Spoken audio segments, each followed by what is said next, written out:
Hello, Harry Potter fans! Peter Kenneth here. Welcome back to the Potter Collector channel. Paperback Slytherin edition. I know you're excited, but get back in line. As I was saying, welcome back to the Potter Collector channel, where we are a community of collectors. Today, we are taking a look at the new Half-Blood Prince House Editions by Bloomsbury.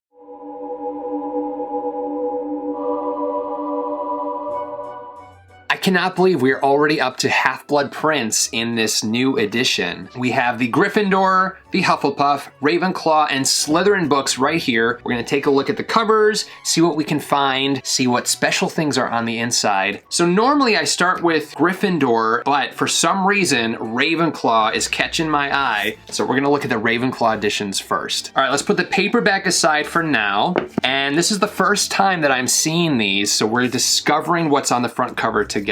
What I love about these books is the front cover artwork is different on each house, and there are different things that you can find that represent the particular house that the book is representing. So the first thing I'm seeing right now are some Spectrospecs at the top. We know that Luna Lovegood is a Ravenclaw, so that is appropriate for this book. On the upper right-hand corner is an owl, and actually if you travel down the entire right side, there are owls holding letters. On the bottom we see a potion bottle that could be Felix Felicis. There's a character wearing what looks like the sorting hat, and then on the left side we see a woman, maybe Rowena Ravenclaw, with a bottle. Oh, that's Professor Trelawney with her sherry bottle in the room of requirement. Oh, crazy. So in Half-Blood Prince, she hides her used sherry bottles in the room of requirement. She's not too happy because Firenze is also teaching divination, Firenze being the centaur, and he starts teaching at Hogwarts in Harry Potter and the Order of the Phoenix. But we have to take a look at the very center. We have the Half-Blood Prince himself, Severus Snape. Beautiful profile view of the character, a ton of detail. In his face, it just shows the flawed person that Snape is, with his hair flowing down. Incredible portrait of Severus Snape by Levi Pinfold. So Levi Pinfold illustrated all of these books and has illustrated the previous 5 books. Absolutely stunning stuff. And he also did all of the artwork on the inside as well, which we'll take a look at in a second. Really nice artwork. I'm not quite sure who that little person is with the sorting hat on their head. So if you know who it is, leave a comment down below. But here we see the title, Harry Potter and the Half-Blood Prince, Hogwarts House Edition down here. Now, starting at the 4th Harry Potter book, or Goblet of Fire, Bloomsbury rebranded these books to be House Editions, Hogwarts House Editions. Here I have a Hufflepuff version of Harry Potter and the Prisoner of Azkaban and Chamber of Secrets. For the first 3 books, they released them as 20th anniversary editions and released them in their 20th anniversary year. And as you can see there, it says 20th anniversary edition on the cover itself, whereas on this book, Goblet of Fire and Order of the Phoenix, they changed it to Hogwarts House Edition. The reason they did this rebranding, which I'm thrilled about, is because after Harry Potter and the Goblet of Fire, we would have had to wait 3 years for the Order of the Phoenix House Edition, then 2 more years for Half-Blood Prince, and 2 more years for Deathly Hallows. This way we get them all a lot sooner, which is fantastic. Let's take a look at the spine before we open up the book. Now, each of the spines on the different house editions are a little bit different, and it's the house mascot or animal that's different. Every book that they released, the animal is in a slightly different pose. I'll show you an example of the different animal pose on the spines when we get to the Hufflepuff edition. But on the back is the Ravenclaw crest, which is the same on each of the different books that are released. So you'll find this crest on the previous 5 books as well. We have wit, learning, and wisdom, the traits of a Ravenclaw, listed on the back. Underneath the dust jacket is a nice solid black book with blue foiling on the spine. Now the inside is just as exciting as the front cover of these books because there are featured characters as well as new information about the particular houses. All right, so when we open it up on the half title, we have that crest that we saw on the back. The title page shows that cover artwork. All of these are first printings, but I'll show you the number line right here on the copyright page. Number line here ending in 1 shows it as a first printing. Now, all of the other books, as well as this one, features a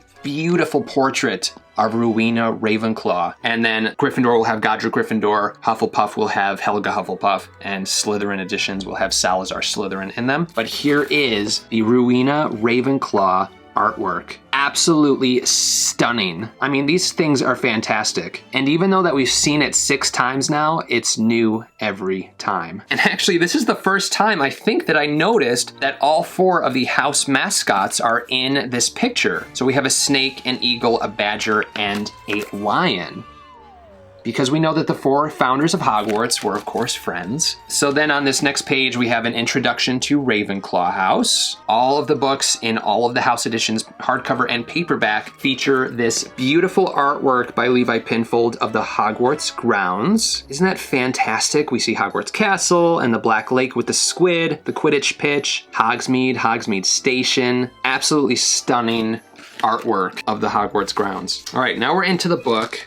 But if we flip to the back, we're gonna see who the featured character for Ravenclaw is for the Half-Blood Prince book. Luna Lovegood is the featured character. And there's Miss Luna holding a quibbler. And then on the opposite side is some information about Luna Lovegood as a character. So it says, resident dreamer of Ravenclaw House, Luna Lovegood can always be relied on for her honesty, out-of-the-box thinking, quirky jewelry, and madcap theories. And then it gives some quotes by Luna Lovegood. And then on the next page, we have some information about magical books of the wizarding world, and it features artwork of Gilderoy Lockhart, surrounded by all of his books. That is also a fantastic piece of art right there. There he is, ready to sign all of his magical books. Half-Blood Prince and Order of the Phoenix did not come with a quiz. Books 1 through 4 also had a quiz in the back of the different books. Let's take a look at the other hardcovers first, and then we'll take a look at the paperbacks. Let's go with Hufflepuff. Here is the front cover of Hufflepuff House. And there is quite a lot on here. Again, in the center, we have that beautiful portrait of Severus Snape. I see the Hogwarts Express at the top. There's a wolf and a rabbit Patronus on here. The greenhouses are featured. I see Professor Sprout on the cover, some roses, a jeweled heart at the bottom. Then there's something on the bottom right-hand corner that I can't quite make out. I am unsure of what that is. Very nice detailed artwork on this book, and as well as the Ravenclaw edition. I'm sure the other 2 will be just as nice and detailed. On the bottom it says Hogwarts House Edition, and then on the back cover we have that Hufflepuff crest that we've seen before. Dedication, patience, and loyalty are the traits of a Hufflepuff. And now that we are at Hufflepuff, I will show you what the spines look like all together and then tell you about one other thing that is awesome about these books. So right here is Philosopher's Stone, and you can see that the badger is doing like a backflip on the spine, which is pretty fun. And if you're new to these books, you're noticing there's a striped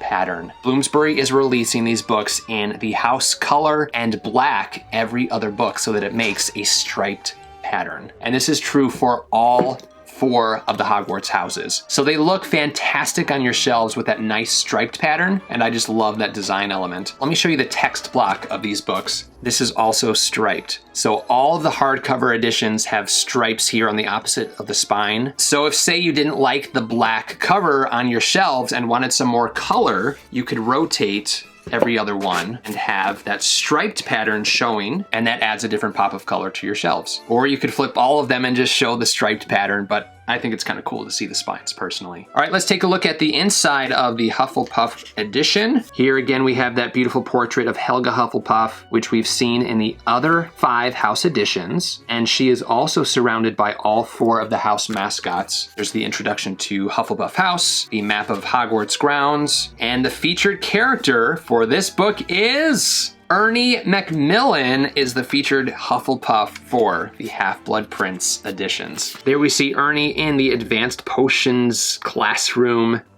whipping up some potions. And it says Hogwarts prefect and DA member, Ernie is loyal, fair, and hardworking, which means he is an ally worth having on your side. And then there are some quotes by Ernie underneath that little write-up. Okay, so fun. They went with a magical books theme, which makes sense because Half-Blood Prince is about figuring who the Half-Blood Prince is, who owns the advanced potion making book. So there's a theme about magical books in the Half-Blood Prince book. And the Hufflepuff version of this book features features fantastic beasts and where to find them by a Hufflepuff, Newt Scamander. And then there's a little write-up about magical books by Hufflepuffs. All right, let's go to Gryffindor next. The front cover is, wow, look at that. All right, let's take a look at Snape first. Once again, we see Severus Snape in the center. There's quite a bit of stuff going on here. The entire left side shows Weasley's Wizard Wheezes, the shop in Diagon Alley. And then there's a box of trick wands. I see some pygmy puffs on the bottom left-hand corner. That shop looks awesome, absolutely fantastic. There is another potion bottle at the bottom of this artwork.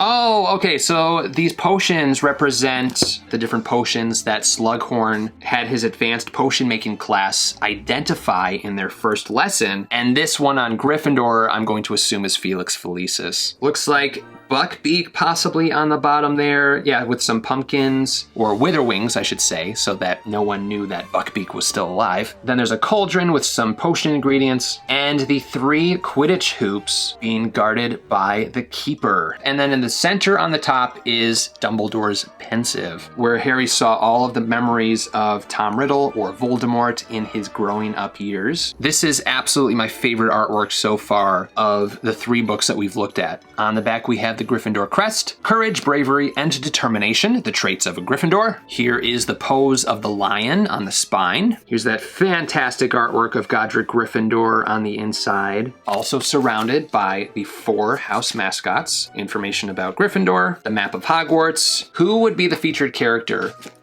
My guess is going to be Dumbledore, because he plays a pretty big role in this book. It is Albus Dumbledore, esteemed headmaster of Hogwarts and said to be the only opponent Voldemort ever feared. Albus Dumbledore is heralded as one of the greatest wizards of all time. And then there are some great quotes by Dumbledore. And this stunning, stunning portrait of the headmaster himself. Dumbledore is standing behind Fawkes and holding his favorite sherbet lemons. And the magical book is by Kenilworthy Wisp, Quidditch Through the Ages. And the picture is of Harry in the Gryffindor common room and Hedwig peering over his shoulder as Harry reads Quidditch Through the Ages. So that's the magical book that's featured. All right, last but not least is Slytherin. And wow, this is also incredibly detailed. All right, I see the astronomy tower. We all know what happens there. On the opposite side is the dark mark with a snake slithering out of it. In the center is the Slytherin himself, the Half-Blood Prince, Severus Snape. On the bottom is the stone basin in the cave, and we can see arms coming out of the lake that is inside of that cave, which of course are the Inferi, or dead bodies magically come to life to do a dark wizard's bidding. There are some archways, and what looks like a giant sitting on a chair. Oh, duh, that's Professor Slughorn. So it's him on a armchair, having had just transfigured back into himself. In one of the first chapters, he transfigures himself into an armchair so that if any Death Eaters came to search for him because they wanted his potion-making skills, they wouldn't find him. They would just see an old armchair. I think I equally like this artwork and the Gryffindor artwork the best for the Half-Blood Prince books. We also see Slytherin's locket hidden on this cover. On the back is the Slytherin crest with pride, ambition, and cunning as the traits of a Slytherin. Here is founder of Slytherin House and one of the founders of Hogwarts, Salazar Slytherin himself, also surrounded by those 4 mascots. And the featured Slytherin, I'm going to guess, is Snape, Severus Snape.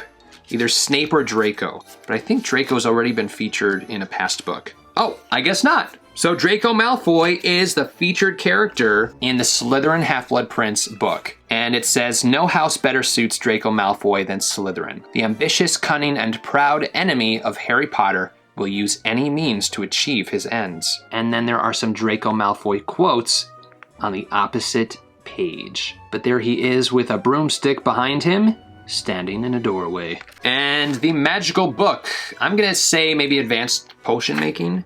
It is advanced potion making, and we see Professor Snape here writing in his copy of advanced potion making. So he's writing all of his notes that Harry uses in his 6th year to become one of the best potion makers that Slughorn has ever taught. Beautiful artwork, fun to see a younger Snape. All right, so those are the hardcover versions of these books. Let's take a look at the paperbacks real quick. Now, here's Hufflepuff. You're noticing that this one is black with colored accents. They're doing the same thing for the paperback books. Every other book is either the house color or black with the house color accents. But what's nice is they are also doing every other for hardcovers and paperbacks. So for Philosopher's Stone, for example, the hardcover book was black with colored accents, and the paperback book was the house color with black accents. So it's that same artwork, but what's nice on a black background is the artwork pops a little bit more, especially with Hufflepuff. The back cover features a little bit of different information about the book, and the text block, the top, spine, and bottom are solid yellow. And that's true for all of the house editions. So for Gryffindor, for example, solid red, and then green for Slytherin, and blue for Ravenclaw. On the inside, the information is the exact same. We have the half title, the title page, the house founder artwork, the map of Hogwarts, the featured character, and the featured magical book. The differences are the boards, the color of the boards, and the text block itself. Here is Gryffindor. Again, the red really pops on that black background. You can see more of the detail of the cover artwork when the background is black. Here is Slytherin in paperback. And what's really nice about this artwork and the title, for example, is they've used all of the house colors as they were meant to be in the books. So green with silver. So green and silver are the Slytherin colors. Blue and bronze for Ravenclaw. Let's take a look at the Ravenclaw cover. The blue on the black background makes it a little bit harder to see. So they are here, which is very exciting. We have one more book, Harry Potter and the Deathly Hallows, to be released. It hasn't been announced yet, but my guess is that book will be coming later this year or very early in 2022. In 2020, they released 2 books in 1 year, Goblet of Fire and Order of the Phoenix. And my prediction was that they would release the final books in 2021. The first book has come out. Let's hope for Harry Potter and the Deathly Hallows later this year. I can't wait to have a full set. Let me know what you guys think about these books. What was your favorite cover artwork? What did I miss on the cover artwork? Because there's a lot to see on here. So I would not be surprised if I missed something. Let me know in the comments down below. Also, let me know what you collect in terms of these books. Do you collect just one house? Do you collect all the hardcovers or all the paperbacks? Or do you do a mixture in your collection? For me personally, I have to have all 4 houses in hardcover and paperback, and it's very exciting to know that we only have one more book to be released in these house editions to have a complete set of hardcover and paperback books. As far as quality goes, they are the same quality as the previous released books. The paperbacks, honestly, I feel like are better quality than the hardcovers. The boards themselves just seem a little bit cheap, but they also have that really nice striped pattern on the text block. When it comes to the black books that are released, the cover feels a little bit less premium. This is true for the hardcovers and the paperbacks. The colored version has that nice velvet kind of feeling finish, whereas on the books that have the black background, it's more smooth and just doesn't feel as premium. So hopefully that gives you a better idea about the quality of the books. Now, when it comes to the spines of the hardcover books, it looks like the binding is sewn in, which is awesome. If you would like to add these books to your collection, I've left links down below in the description for the Half-Blood Prince books and the previous books that have been released. So if you're new to these books and you're like, oh my goodness, I've got to catch up, you don't have to do any searching. I've left all the links down below in the description for you to find. If you have any questions about Harry Potter or collecting, please feel free to leave a comment down below. You can also join the Potter Collector community on Instagram at the Potter Collector or on Twitter at Potter Collector. Now it's time to like, comment, subscribe, and until next time. Hey, I'm Dave from Orlando, Florida. Keep collecting. Thank you so much for watching. If you're new here, welcome. You can subscribe right up here. You can also look at some previously posted content down here. If you have any questions about Harry Potter books or collecting, please feel free to contact me. I'm always happy to help. But for now, I must go. See you next time. Whoa, where'd he go?